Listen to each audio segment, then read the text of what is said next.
Hey guys, it's Al Washington, and welcome to my Mystical Laws podcast. I am here with writer, producer, and director Trav Akbar for the upcoming horror film, The Role. Trav, if you want to go ahead and introduce yourself to everybody. Yeah, thank you, Al. I'm Trav Akbar. I am a Australian uh, writer, producer, director. I've got Indigenous and Afghan heritage, so I write, produce, and direct a lot of I guess stuff based on my heritage and perspectives from that heritage. Also, to add, though, I'm not directing the role. In terms of the role. I've got a mate who's a filmmaker, and he's from the disabled community, and he's constantly been overlooked as a filmmaker. And he's been in the industry longer than me and has supported me on a lot of stuff and taught me a lot of stuff. So a part of this film, as much as I was inspired to write it for Right. specific reasons, in terms of handing it off as a director, I wanted to give him something that we could do together, and he could direct and make that achievement. Okay, absolutely. I hear that. So that's what was going to my first question. So, what what inspired you guys to actually create the role? I mean, based off, like I said, with the vampire and the dark tone, what inspired you to do Yeah. that? So I'm, as a as a creative, I'm really inspired by a lot of, I guess, modern day happenings around us. In particular, obviously, like I said, my identity and heritage kind of inspires a lot of what I do. But I also, I'm not contained to my indigeneity or anything like that. So I also look to a lot of political things to write about, and a lot of social things that I see happening that I will write about, just to help me kind of understand them, or process them in my own way. So the role in particular has been, I guess, in the works in a different way for quite a long time. I had this concept of a method actor moving into a place of solitude to prepare for a role and kind of losing their identity. And I never was able to put a, a full theme onto that, I guess. Like, Right. I don't just want to write it to write it. I want to write it to address something, in my mind. Mhm. And, at the beginning, it was like moving into a serial killer's, apartment or something like that. And Right. there was all this serial killer coming out on TV, like Monster and stuff like that. But eventually, yeah, but I kind of dropped the idea because I was like, oh, I just can't really nail the theme I want. And then we've been reading a lot about the manosphere and, I guess, looks maxing and all these kind of online trends and stuff like that. And influences and whatnot. And I felt, like that's a great kind of segue to this character of, like, he's lost, he used to be this big kind of deal when he was younger. He's kind of lost that now. But he's been given this kind of opportunity to reinvent himself. And he's got to find something that, he can be inspired by and influenced by to create this character. And then the question became, how deep does that go? And how, I guess, how much can you lose yourself to something that you're trying to be, inauthentically? Like, how far do you go before it becomes you? Right. I guess.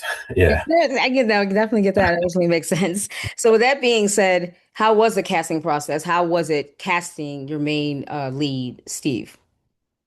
Yeah, so this has been an interesting one, because realistically, we also decided this film would be, I guess, a way to support ourselves as filmmakers moving on from, short films to feature film. And Yeah. obviously, the best way to do that, I think, if you're not supported by, studios and stuff like that, is to write something that you can do yourself. So, we've all got, between the producers and I, and the director, we've got heaps of equipment, all this stuff we can. So all we need is a place to film it, and we can easily cast it with locals and stuff. But and while we did I wrote it with my friend Murray Curtis in mind, because he's Right. worked with me on all my stuff. we actually got into an interesting situation where I'd sent the script to a friend of mine who I'm working with at the moment, and he's a special effects artist, and I wanted some advice on the special effects in the film, and he sent it on to another actor from who's he's not huge, but he's got a lead film coming out on Netflix later this year, and he's one of the leads, and he loved the film, he loved the script, and emailed me out of the blue and was like, oh, you know, I really want to do this film, we really want to make it happen, Hmm. and he's coming to Australia for a feature in next month, so and it just lined up perfectly with our shooting window of September, and he's about to go on a press junket in November, and it would just been great to do that and have this guy whose profile is going to be lifting. And so we had a decision to make because we'd already kind of offered the role to Murray, and then the other actor who I won't name, but like who sent us some sides as well, and we had to talk to Murray and say, look, we've got a situation where we've offered you this role, but we've got like this guy who's given us a really, really great self tape, and it was really incredible what he did Hmm. with it, um, and so we're just going to consider that because the goal of this film is to one of the goals of the film is to support ourselves into feature filmmaking, and having a name actor will help that. Like Right. it just will. So as mates, it was a really hard conversation to have, but as producers, we were kind of obligated to have it. So um, we kind of made Murray have another rehearsal, I guess, and he was very much happy to be a part of a competition now, Right. rather than just be awarded the role, which speaks a lot to his character. And we kind of felt like both his rehearsal and the audition tape were on par, and so the question came down to what's better for the film, I guess. And on one hand, again, you've got a profile actor, but on the second thing is like it's micro budget, and if we bring him down after his other shoot in August to shoot our film in September, but then we need reshoots, like what do we do then? He's on a press junket, he's in Sweden, he's in here, he's like we might not be able to get him back. Right. Um, Yeah. and so we decided to stick with Murray, and I guess just make sure we stuck to the goal of the film, I guess, in terms of making sure we can complete it, as opposed to having a name actor but then not being able to complete it. Well, I mean, overall, like I said, you guys obviously satisfied with the lead, so the one that you chosen. So yeah. Yeah, look, Murray's a great actor. He's Hmm. he's we obviously love him because we keep working with him, but Right. yeah, he is good, and we feel like he'll definitely do the project justice. And he's already putting in the hard work to nail it. So that's it's just good for us. Good. Definitely glad to hear it. Okay, definitely glad to hear it. So with that being said, like while your Kickstarter campaign is taking effect, I mean, how do you balance, like how did you balance capturing the raw on set feel of the movie without giving away like your best narrative twist? Yeah, I think it's a tough one because there are films, I guess, like there are films out there that you just know what they are. You know what I mean? Like Yeah. it's it could be a creature feature, and this person's going to live. They're the lead character. The creature's going to die. All that sort of stuff. But yeah, so I think we've got some good twists in there that we haven't put in any of the kind of in any of the yeah. I guess I don't know if I swear on this. Like yeah, I was going to say there's some fucked up scenes, and we just Right. it's some real heart wrenching stuff, and some of the feedback we've had is really good to those scenes, and they're not, they really drive the plot and they really drive the film from a visual standpoint, but they're also definitely not what you would expect, I think. So I think in the end, it was kind of easy to say something like, how far do you go? And we know we have these moments that people won't expect. So Yeah. yeah, it's pretty cool. It's pretty nice as a writer to be able to have some of the comments we had, like, I was really, people were really uh, saying, this scene, in one scene in particular, was really felt made them feel disgusting, like, Yeah. and it was good. It was good. It's good feedback. No, I definitely hear that, like you said, and I'm sure it wasn't easy balancing you as the writer and the producer for this one. Yeah. No, yeah, absolutely. To be honest, I'd actually probably love to direct it, um, but yeah, it's yeah. There's one scene in particular right at the end as well, not the one I just mentioned. I struggled writing it because I didn't want to write it. It Okay, was why not? Do you mind me asking, Trev? Why not? I know yeah, it's no, difficult. it's Trust just me, it's difficult. no, all good. Like Yeah. I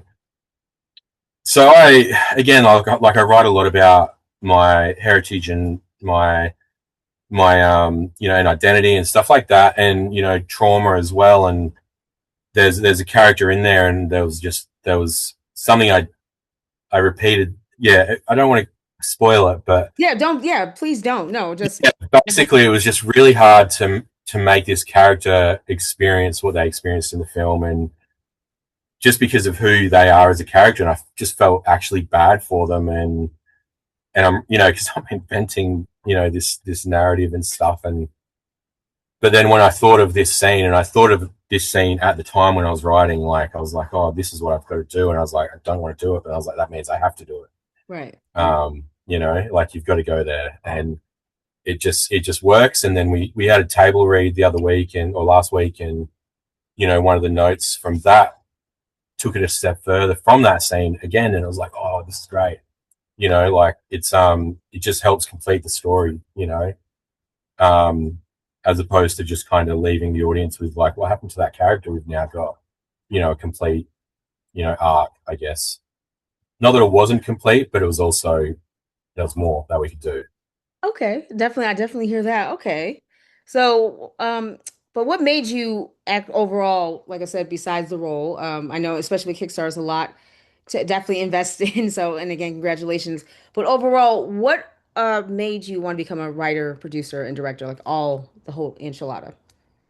Yeah, so I guess it was part of a plan for me. I've always wanted to be in film, and then I tried getting into film when I grew up in the country, moved to Adelaide, which is one of the capital cities here in 2007 to get in the film industry and study film, and then turned out for like the most easiest course to get into, you needed to have a show reel Yeah, and I was like where I grew up, we didn't sell video cameras or nothing like that, so yeah, it was very much not accessible to me. So I did marketing and advertising instead, which was great. I got really good grades in, really just understood the business side of marketing and advertising and stuff like that. But I'd moved here. I had to support myself. I was working part time when I wasn't studying, paying rent. So as soon as oh yeah, I don't know if this is weird to go into, but I was also getting like our government allowance for youth as well to study, called a Oz study, and then someone said to me, and this is one of the stereotypes here, oh, you're Indigenous, get ab study instead. That's way more money. right, And I right, was like, oh, fucking sick. All right, so I transitioned to that, and it turned out it was the same amount of money, but it was harder to get because I had to then register my income from work in person in an office instead of over the phone, which I had been doing. right. But because I had to study, I couldn't and work, I didn't have time to do that. So they cut me off altogether, and I couldn't get any allowance at all. I had to quit studying after like that year because I couldn't afford it, and go into full time work in supermarket management, which I Um, hated. Yeah, you ready to so systemic racism played a part. It's just the reality of it. And yeah, I kind of gave up on film for a while, and eventually, I kept writing for myself. I just, you know, gave up on pursuing it as a career. And then in 2017, I started reviewing stuff. I saw an opportunity to be a reviewer, and I thought, fuck it, that's close enough. But with that came a lot of opportunities to talk to producers and directors and actors and go to galas at the film festivals here. And Right. You know, we're only a small city, but they do a pretty good gala.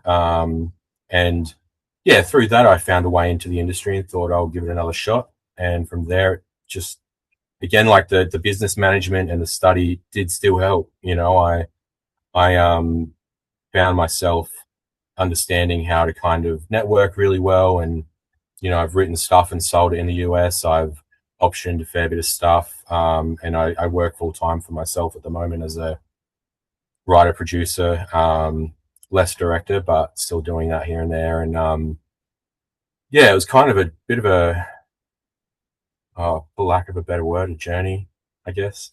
Right. Um, but yeah, we got there, and it's been good. Yeah, I went to Cairns. Like, it was the first time I've been overseas. You know, that was good. Thanks to Adelaide Film Festival, sent me over there for free, so that was nice. Yeah. Um, and yeah, I had to express get a passport and whatnot. But yeah, yeah, it's been great. Like I said, give you applaud. I know it's not easy, especially when we're working day jobs that we don't want to Mm-hmm. be at just to support, like I said, ourselves. Oh, Like if I know, yeah, trust me, yeah, and it's definitely hard to balance it both. You get what I'm saying? So I definitely give you applaud to give it to everybody, all the creators, writers, directors, producers, the whole enchilada, because it's just it's not easy. Trust me on that. And absolutely. yeah, no, seriously, it can get stressful, and it's It's like sometimes stuff gets put on hold yeah. uh, due to life things happen in our lives. So and yeah, because that's Oh, yeah. I mean, the first thing that I started writing when I got back into the idea of like, oh, this could be a career, was like this kind of massive indigenous sci-fi kind of Mad Max but Mad Blacks kind of thing, and it was like this is sick, and I reckon that it will actually travel like universally, and I, you know, as I said, I sold this screenplay Hmm. to a producer, and like, you know, she'd been doing some really great stuff. You know, she'd produced this Oscar nominated film and stuff like that. And it was cool. And I was like, oh, what do you think of this? She's like, yeah, that's great. Like, but make it a series. And I was like, oh, okay. So then I had to like redo the whole thing, come up with, yeah, it was really cool as. And we went out to like the streamers with it, and we had really great response. But by the time we went there, COVID had just started kind of becoming like a really big deal. And they were like, "Oh, we don't do stuff that has a virus in it at the moment unless it's positive." And I was like, "Oh, but this is, you know, this really kick ass, you know, like, and it's never Right. been anyway." Like, yeah, so that's I've just, you know, like I guess started to pull that back out, you know, after 5 years or 4 years. As you said, stuff just goes cold. So No, things happen, and like I said, I know most of us uh kind of let everybody know, especially with my viewers and those my subscribers. I tried not to get so much into it, but especially if it's bad news. But yeah, it's a journey. So something I need to yeah, recognize too that we're not in control. It's just like it's very, but again, it's just very hard to balance. Especially, I know that's what we chose to do, but it to me, like I said, it is a calling, and most people may not agree, but it is a calling. Just like mm-hmm. it was a calling when you got into it, anybody else. So yeah, and with that being said, it's our choice still. Can we still move forward? Can we still do it? Some days I'm like, yes, some days it's like yeah. Some days yeah. I So some think days I have to reset. to Yeah. you do, yeah. You've got to reset plenty. On the, I suppose to answer the question directly, to do all three Yeah. things, I've always wanted to do it, but I had a 10-year plan to just write, not knowing how hard the film industry is, and sell screenplays, and then direct later on and learn how to direct through producing.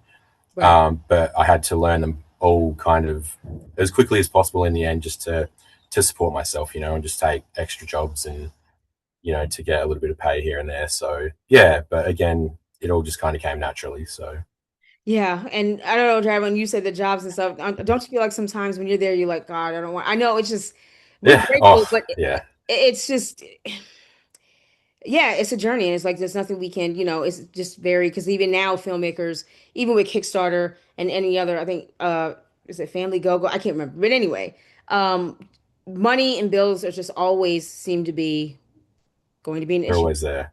Exactly. Always there. and it's always gonna be an issue.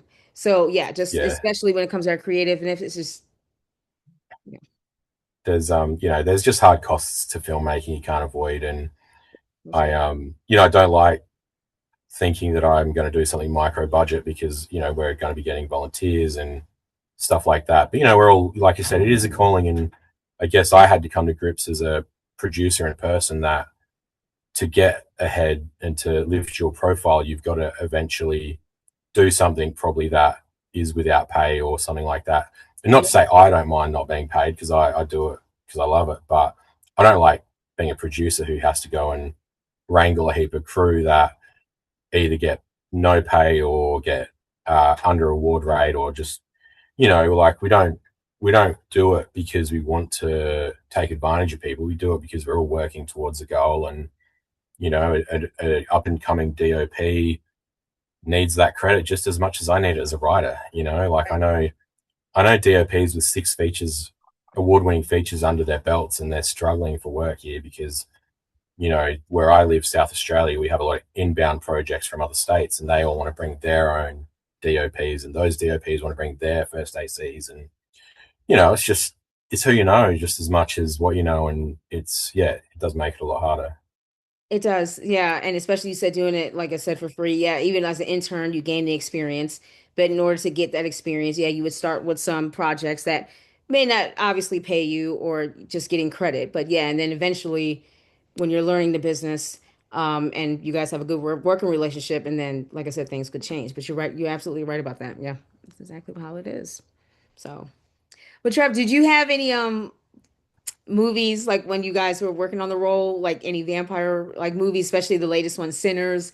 Anything creative like that came out? Sinners, very one of my favorite movies, by the way. But yeah, Like no, Sinners, yeah, what an achievement that was. Like, yes, very good movie. what Very good. beautifully done. Like, honestly, it looks so great. I'm Yeah, hoping that the indigenous vampire hunters at the beginning get a spin-off. But I hope. Yeah. I've done a bit of work with indigenous creators in Canada and America, so that's yeah, it's really cool to see that they were there. And then I was kind of hoping they'd make an appearance at the end, but yeah, we'll see a spin-off, I think, eventually. So yeah. Yeah, no, I love Sinners. I think for me, it's interesting because I think Sinners obviously had so much, like African American identity in it. And for me, this was actually because I have this kind of theory in my head about identity. And, I think we see a lot of white people turning to white supremacy or neo-Nazism because of the lack of industry for them now. Like whiteness is not, it's not a culture, it's not an identity, it's a kind of marketable, I guess, brand, and they're losing that with automation and AI, and everyone's losing their jobs. Like they identify themselves by what they do, and now they're losing that. It's like, what am I? And that's a part of what with the role is like, again, like the actor was like, he had a solid identity as an actor and he's lost that. And so who is he? Who is he as an Yeah. actor? And, he eventually transcends that calling. So yeah, for me, I guess creatively in terms of what Sinners was like, Sinners, I think had a beautiful, I guess, it was a beautiful calling to cultural, differences and to African American culture, but also, it spoke to a lot of the things I love writing about, which is like systemic racism and just Yeah. racism and whatnot, and identity. So for me, I was kind of addressing the opposite in Right. what that was. I think like and I think it's important that films like this come out because like the role because I think it's important that people who are suffering, I guess, from that identity crisis, they understand. Like, if you go far enough back, like everyone's got a culture, like Yeah. again, like that's something that is slightly featured in the role is talking about culture and going that far back. And yeah. Anyway, I'm rambling a bit now. No, you're fine. Absolutely no. This is your turn. This is your turn. Yeah, So.